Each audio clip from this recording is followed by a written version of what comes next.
Barcelone a payé 150 millions d'euros pour un joueur qui a ensuite passé plus de temps en salle d'opération que sur le terrain. En 4 ans, il a subi 6 blessures majeures, dont 2 opérations aux ischio-jambiers sur la même jambe. En 2022, Ousmane Dembélé se faisait siffler dans son propre stade et était publiquement proposé à d'autres clubs lors d'une conférence de presse. Mais 3 ans plus tard, quelque chose s'est produit et il a pris sa revanche.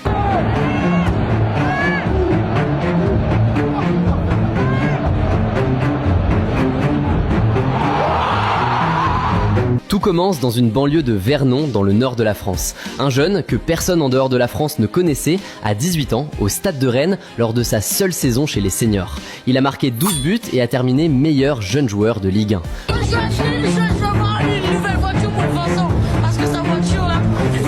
Le Borussia Dortmund a été le premier à voir son potentiel et a déboursé 15 millions d'euros pour lui.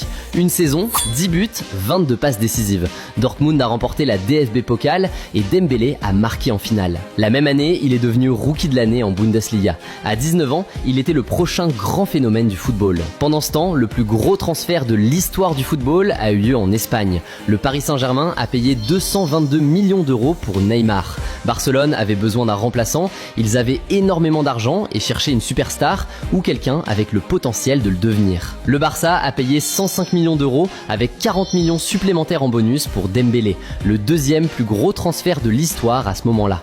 Ousmane a débuté avec une passe décisive et a joué 2 matchs. Puis, lors du 3e, il s'est déchiré les ischio-jambiers. Résultat, 4 mois d'absence. 11 jours après son retour, il s'est blessé à nouveau.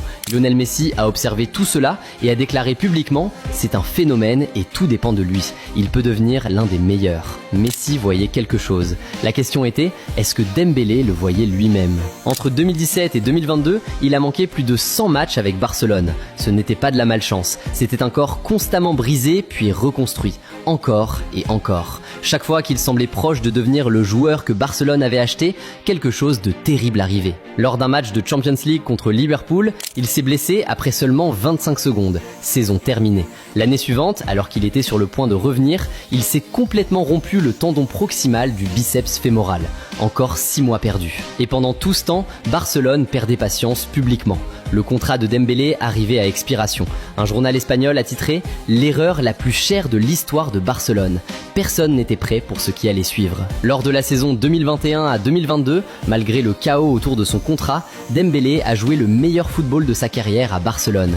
13 passes décisives en 21 apparitions. Ousmane, il jouait comme ça, sans réfléchir. 2017, c'est aussi l'année où Ousmane Dembélé il arrive au Barça. Qu'est-ce que les gens ils ont toujours mal compris à propos d'Ousmane? Ousmane, quand il arrive, il est très jeune. Et Ousmane, c'est quelqu'un qui il se rend pas forcément compte de certaines choses. Il est dans sa bulle, il joue au foot comme il joue au foot quand il avait 12 ans. Même s'il arrive à Barcelone, il sait que c'est Barcelone, mais il joue au foot comme ça. Il se rend pas compte des choses. Quand t'arrives à Barcelone, t'es à Barcelone, c'est quelque chose. Mais c'est Ousmane. Et ça fait de lui la personne qu'il est, le joueur qu'il est. Et je me souviens quand il venait d'arriver, même pendant les matchs, pas mal de pertes de balles, parce que Ousmane, il joue sans réfléchir. Puis, le Paris Saint-Germain est arrivé et a payé 50 millions d'euros. Sa première saison a été correcte, pas spectaculaire. 3 buts en championnat. C'était le début de la reconstruction de sa confiance dans un nouveau système. Lors de sa 2e saison, Ousmane est devenu co-meilleur buteur de Ligue 1 avec 21 buts et a été élu joueur de l'année pour la première fois. Puis, la saison 2024 à 2025 est arrivée, la saison de Dembélé. 33 buts et 15 passes décisives en 49 matchs. Titre de Ligue 1, Coupe de France, UEFA Champions League avec une victoire 5-0 contre Inter Milan en finale. Dembélé a offert 2 passes décisives et son pressing est devenu une référence. Le triplé continental du PSG. Et au centre de tout cela, il y avait un joueur que Barcelone avait laissé partir pour 50 millions d'euros parce qu'il pensait qu'il était fini. Barcola, pourquoi pas, qui lui a la vitesse pour faire mal à la défense. Kvaratskhelia avec Dembélé, s'il arrive à se mettre en position, Ousmane Dembélé peut être dangereux. Ousmane Dembélé qui trace le chemin de la gloire. Dembélé a été élu joueur de la saison en Ligue des Champions, joueur de l'année en Ligue 1, meilleur joueur FIFA masculin. Et enfin, le plus important, le petit garçon de Vernon a remporté le Ballon d'Or 2025. Et ça, c'est énorme. Celui qui va remporter un Ballon d'Or un jour. Kylian. Ousmane Dembélé, qui n'en parle pas aujourd'hui, et on peut même faire le parallèle un peu avec ce que Naïm disait tout à l'heure. Qui aurait imaginé en début de saison qu'à ce stade de la saison, on vous dirait qu'Ousmane Dembélé est un buteur né, le meilleur buteur parisien de cette... 2 opérations, le même chirurgien, les 2 jambes, et il est revenu des 2 pour gagner la récompense individuelle la plus prestigieuse du football. Messi avait dit qu'il pouvait devenir l'un des meilleurs, il avait raison. Il n'avait simplement pas dit combien de temps cela prendrait. Oui, avec Lionel Messi, j'ai passé 4 belles années à Barcelone.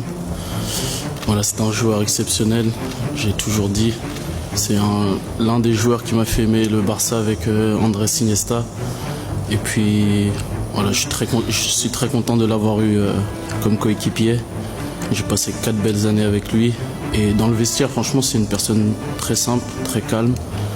Il aidait énormément les jeunes. Moi, je venais d'arriver, je me rappelle, j'étais à côté de lui dans le vestiaire. Il m'a beaucoup apporté. Et difficile de contrer Lionel Messi, mais on va tout faire pour qu'il touche le moins de ballons. Certains disent qu'il est devenu aussi fort parce que le PSG l'utilise en mode économie. Et c'est vrai, mais qu'est-ce que cela signifie? Dembélé n'a joué que 931 minutes en Ligue 1 cette saison et 738 minutes en Ligue des Champions. À titre de comparaison, Michael Olise a joué 2198 minutes en Bundesliga et 1081 minutes en Ligue des Champions. Un joueur a joué plus de minutes en Ligue des Champions que l'autre en championnat. Le PSG a compris qu'il pouvait facilement gagner le championnat sans épuiser ses joueurs clés dans des matchs contre Angers ou Nantes. Le PSG et Dembélé ont affronté Bayern Munich en demi-finale retour de Ligue des Champions. Le score cumulé a terminé à 6-5. Varane, c'est bien fait, il a fait monter ou pas? Avec Varane, il peut accélérer, côté gauche, il est devant ou pas? Il rentre dans la surface, côté gauche, Varane, le centre, la frappe. Ousmane! Ousmane! Ousmane! Ousmane! Envoyant Paris en finale pour la 2e année consécutive. Certains journalistes ont de nouveau placé Dembélé tout en haut de leur liste pour le Ballon d'Or. Dembouz, les gars, faut dire la vérité, je pense qu'il commence à avoir beaucoup d'aura. Il commence à être le Ballon d'Or qu'il pense être. Je vous dis la vérité. Dembouz, double Ballon d'Or. C'est plus fort que Neymar ou pas? Dembouz, double Ballon d'Or. C'est plus fort que Zidane ou pas? 2 Ballons d'Or, 2 Ligues des Champions d'affilée. Et s'il gagne encore la Ligue des Champions avec le PSG et la Coupe du Monde avec l'équipe de France, il pourrait devenir le premier joueur depuis l'ère Lionel Messi et Cristiano Ronaldo à remporter 2 Ballons d'Or consécutifs. Dembélé, c'est devenu un véritable monstre dans les gros matchs. Ses célébrations sont devenues iconiques. Sa finition, elle est devenue chirurgicale. Le statut d'Ousmane Dembélé en à peine 2 ans a totalement changé. Les gars, comment expliquer à mes enfants plus tard qu'il est passé d'un joueur où on n'imaginait jamais qu'il allait être dans un top 30 Ballon d'Or, et là il enchaîne une saison où il a gagné la LDC et le Ballon d'Or, à une 2e saison consécutive où il va peut-être aussi remporter les 2 trophées.